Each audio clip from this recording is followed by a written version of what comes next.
తగలబెట్టొద్దంటూ గత 20 రోజులుగా అధికారులు అవగాహన కల్పిస్తున్నా సరే రైతులు వ్యర్థాలను కాల్చడం ఆపట్లేదని సాయంపేట మండల అగ్రికల్చరల్ ఆఫీసర్ ప్రియదర్శిని తెలిపారు. పెద్దకొడిపాక ఘటనలో రైతులకు మరిన్ని అవగాహన కార్యక్రమాలు నిర్వహిస్తున్నామని అంటున్నారు. వ్యర్థాలు కాల్చివేత ఆపకపోతే ప్రభుత్వ జీవో 17 ప్రకారం కఠిన చర్యలు కూడా తీసుకుంటామని అధికారులు హెచ్చరిస్తున్నారు. ఓ రైతు చేసిన స్టబుల్ బర్నింగ్ పెద్ద కోడెపాక గ్రామంలో దాదాపు 4 ఇండ్లను పూర్తిగా ధ్వంసం చేసింది. ఒక ప్రభుత్వ పాఠశాలలో తీవ్రమైన ఆస్తి నష్టం కలిగించింది. ప్రస్తుతం ఘటనా స్థలాన్ని మండల్ అగ్రికల్చర్ ఆఫీసర్ పర్యటించారు. సో ఏంటి మేడం, అసలు రైతులకు ఈ స్టబుల్ బర్నింగ్ మీద అవేర్నెస్ కల్పిస్తున్నారా? సో ఇట్లాంటి ఘటనలు జరిగాయి, ఏం చెప్తారు ఇంకా మీ శాఖ నుంచి రైతులందరికీ? ఇప్పటికే మనం ప్రతి ఒక్క గ్రామంలో అవేర్నెస్ మీటింగ్స్ కల్పించినప్పటికీ కూడా కొందరు రైతులు ఈ విధంగా చేయడం అనేది కరెక్ట్ కాదు. దీని ద్వారా ఆస్తి ప్రాణ నష్టంతో పాటు నేలలో ఎంతో విలువైనటువంటి పోషకాలు కూడా లాస్ అవుతూ ఉంటాయి అన్నట్టు.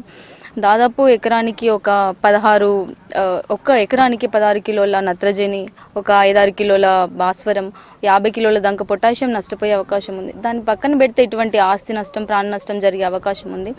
మేము ఇప్పటికే చెప్పినట్టుగా రైతులు అసలు ఈ వ్యర్థాలను మొక్కజొన్న కానీ వరి కొయ్యకాలను తగిలబెట్టొద్దు, దాన్ని కలియదున్నాలి అని మేము ఇప్పటికే అవేర్నెస్ కల్పిస్తున్నాం. దాన్ని ఎట్లా చేయాలి అని అంటే మనకు చాలా విధాలు ఉన్నాయి. ఇప్పుడు ఎస్ఎస్పి ఉంటుంది కదా, మనం ఒక 50 కిలోల ఎస్ఎస్పి వేసి మనం కలియదున్నట్లయితే మనకు ఒక 20 నుంచి 30 రోజులలో అది భూమిలో కుళ్ళిపోతుంది అన్నట్టు. దాంతోపాటు మనకు మార్కెట్లో పూసా డికంపోజర్ అని, ఎన్సీఎఫ్ గజియాబాద్ వాళ్ళ డికంపోజర్ అని అవి కూడా అందుబాటులో ఉన్నాయి.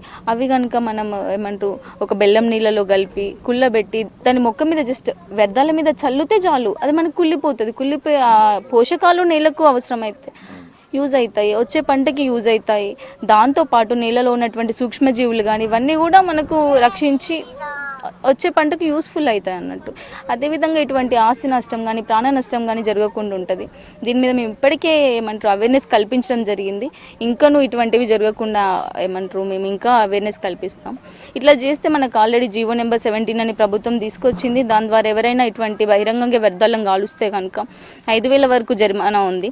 భారీగా కనుక కాలుస్తే 25,000 వరకు జరిమానా ఉంది. దీన్ని మేము ఇతర సంబంధిత అధికారులతో కానీ వాళ్ళతో కూడా చర్చించి మేము యాక్షన్ తీసుకోవడానికి ముందుగా ఉంటాం. దయచేసి నేను రైతులందరికీ విన్నవించుకునేది ఏంటి అంటే, మీకు ఎటువంటి ప్రాబ్లం ఉన్నా కుళ్ళబెట్టడంలో మీకు ఎటువంటి ఇంకా తెలియదు అనుకుంటే మా డిపార్ట్మెంట్ ఎప్పుడూ అందుబాటులో ఉంటుంది. మీరు వచ్చి తెలుసుకొని కుళ్ళబెట్టడానికి ప్రయత్నించండి. కాల్చొద్దు, కళ్ళెదున్నాలి అని నేను మీ తరపున మళ్ళీ ఒకసారి తెలియజేస్తాను. నిన్న మంత్రి తుమ్మల కూడా మాట్లాడుతూ స్టబుల్ బర్నింగ్ విషయం చాలా సీరియస్ అయ్యారు. అధికారులు ఇందులో అవేర్నెస్ కల్పించాలి, ఫెయిల్ అవుతున్నారని చెప్పి సీరియస్ కూడా అయ్యారు. సో ఏం చేస్తారు మళ్ళీ యాక్షన్ ప్లాన్? ఇంకా 15 రోజుల వరకు కూడా స్టబుల్ బర్నింగ్ ఇష్యూ ఉంటుంది. సో మరి రైతులందరికీ మళ్ళీ ఏమైనా వినూత్నంగా అవేర్నెస్ కల్పిస్తారా? అధికారులతో ఇతర విభాగాలతో సహాయత తీసుకుంటారా? ఏం చేస్తారు? నేను అందుబాటులో ఉన్నటువంటి డికంపోజర్ కొన్ని కూడా నేను ఒక రైతులకు ఇవ్వడం జరిగింది. కొత్తగట్టు సింగారంలో కానీ, వాళ్ళ వెళ్తూ ప్రగతి సింగారంలో కానీ. అదేవిధంగా ఇక్కడ ఎవరైనా ఇంకా ఆదర్శ రైతులు ఉంటే కనుక వాళ్ళని కూడా మేము తీసుకొని ఇంకా ప్రోత్సహించే ప్రయత్నం చేస్తూ ఉంటాం. సో మొత్తానికి ఈ స్టబుల్ బర్నింగ్ అనేది కొంతమంది రైతులు సునాయాసంగా క్లీన్ అవుతుంది అనే ఒక ఆలోచనలో ఉన్నారు. సో వాళ్ళకి రైతు సంఘాల ద్వారా కానీ వాళ్ళతో కమిటీలు వేసుకొని కానీ దీన్ని ఆపే ప్రయత్నాలు చేస్తారా?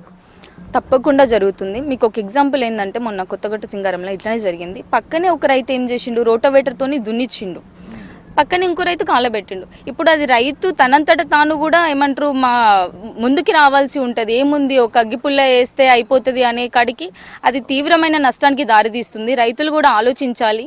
కొంచెం మా డిపార్ట్మెంట్ యొక్క హెల్ప్ తీసుకొని, సహకారం తీసుకొని కాల్చకుండా కళ్ళెదున్నాలి అని కోరుకుంటున్నాను. సో మరొకసారి ఏమన్నా వ్యవసాయ శాస్త్రవేత్తలతో అసలు ఈ నష్టం ఏం జరుగుతుంది, అసలు ఎట్లాంటి డ్యామేజ్ జరుగుతుంది పంట పొలానికి అనే దానిపైన మరొకసారి ఏమైనా కార్యక్రమం చేస్తారా ఈ గ్రామ రైతులకి? తప్పకుండా. ఇంతకు ముందే మనకు రైతు ముంగిట్లో శాస్త్రవేత్తలు అని గత నెలలో ప్రతి ఒక్క విలేజ్లో మనం ప్రోగ్రామ్ చేయడం జరిగింది.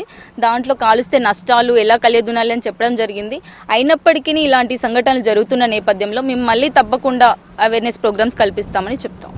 Okay, thank you. ఇది ప్రస్తుతం అగ్రికల్చర్ అధికారి ప్రశాంతి స్పందన. ఇక గ్రామంలో రైతులకు ఇట్లాంటి ఘటనలు జరగకుండా, ప్రాణ ఆస్తి నష్టం జరగకుండా మరోసారి అవేర్నెస్ కార్యక్రమాలు కొనసాగిస్తాం. రైతులందరూ కూడా సహకరించాలి.